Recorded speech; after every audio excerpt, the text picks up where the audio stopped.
Hi, welcome to the series of ASPICE sessions. Today we would like to discuss about MEN5 process area that is called risk management. So I am Tota Krishna Hema, your ASPICE expert. Let us get into the topic.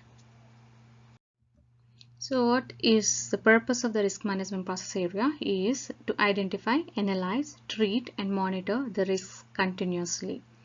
So generally in a normal project management activity, risks will be identified in the beginning of the project and they will be keep on tracking it, and the addition of new risks to the tracker is very rare actually.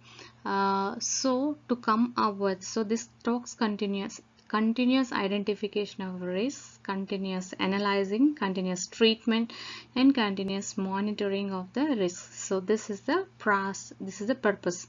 So what is the process outcome? Says the scope of the risk management is to be performed, is determined.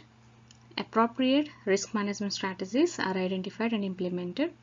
Risks are identified as they develop during the conduct of the project.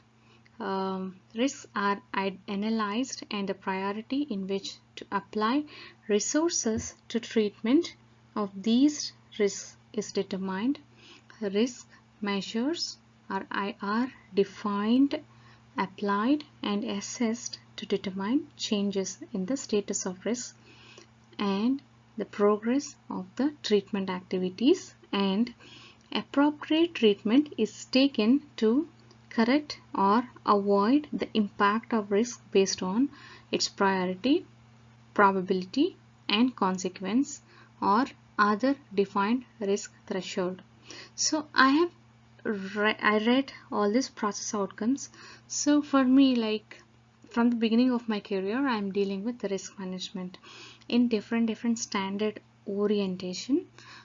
So for me, the risk is if I foresee some issue, it's a potential problem or a potential issue, I can say, like which I have identified much more prior than its occurrence, so I can prevent it, or I can minimize the impact of the risk before it occurs. So I know it, so I want to minimize the impact.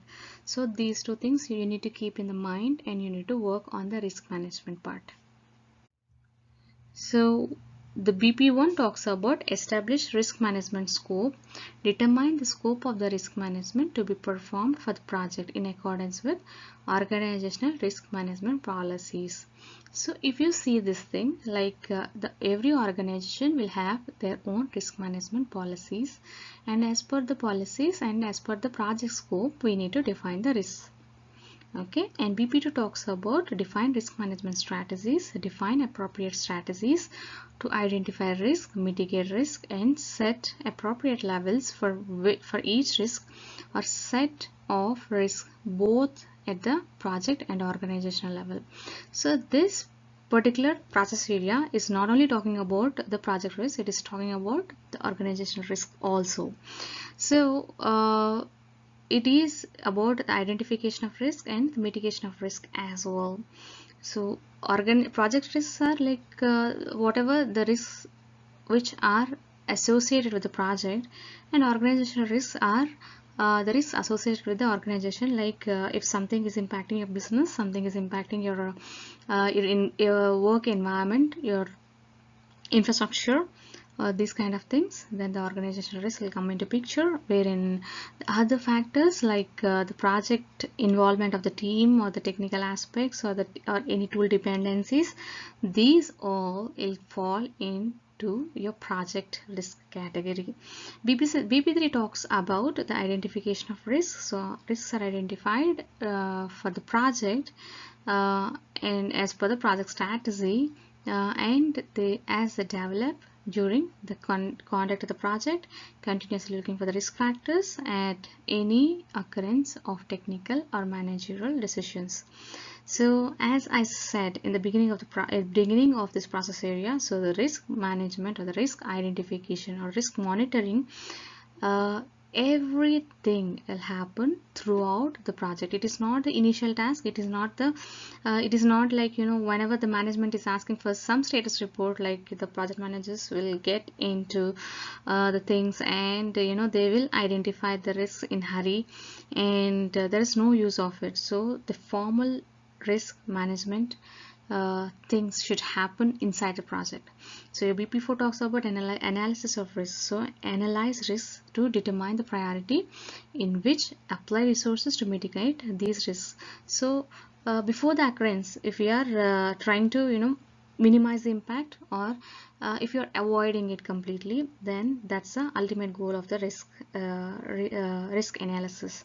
So this is the risk rating will be depending on your probability of occurrence, uh,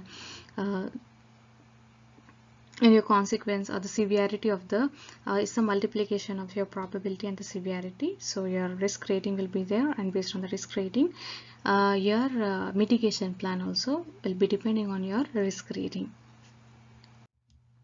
So your BP5 talks about define risk treatment actions. So for each risk, define, perform, and track the selected actions to keep or reduce the risk to acceptable level.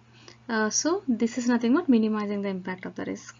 And BP6 talks about monitor risk. For each risk, define measures to determine changes in the status of the risk and to evaluate the progress of the mitigation activities. Apply and assess these risk measures.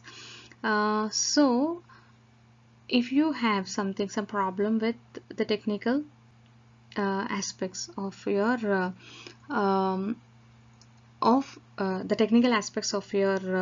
project, like there is a new technology which you are going to work on, so what kind of measures you will keep for this risk? So you have to keep a measure like, you know, by so and so date, or you know, by the time like the project is in project starts, or you know, by the time the project delivers for the first or second. So you will put a particular time interval, and you will put the competency level of your resource, like, you know, to upgrade the skills to the required level. So this is how you will ensure and you will mitigate the risk. So this is how you will monitor the risk. BP7 talks about to take corrective action. So when expected progress in risk mitigation is not achieved, take appropriate corrective action to reduce or avoid the impact of risk.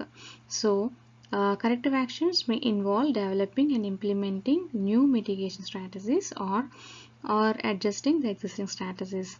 So once, see, it was not possible for you, it is not possible for you to avoid that particular risk, then you have to face it. So that's when, like, you need to minimize the impact of the risk. So one first mitigation plan, if you apply and if you try to reduce the impact of the risk, then that's when, but even then, like, if you furthermore wanted to reduce the impact of the risk, then you need to find out a corrective action, and you need to find out a new mitigation strategy to minimize the impact of the risk.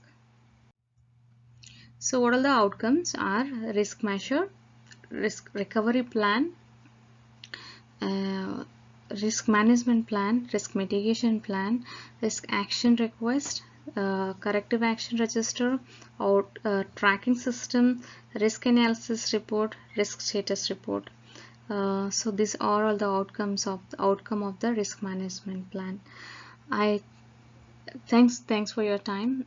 So I have completed this topic. So if you have any doubts, you can write to me to my email, or you can even ping me in LinkedIn as well. Thank you.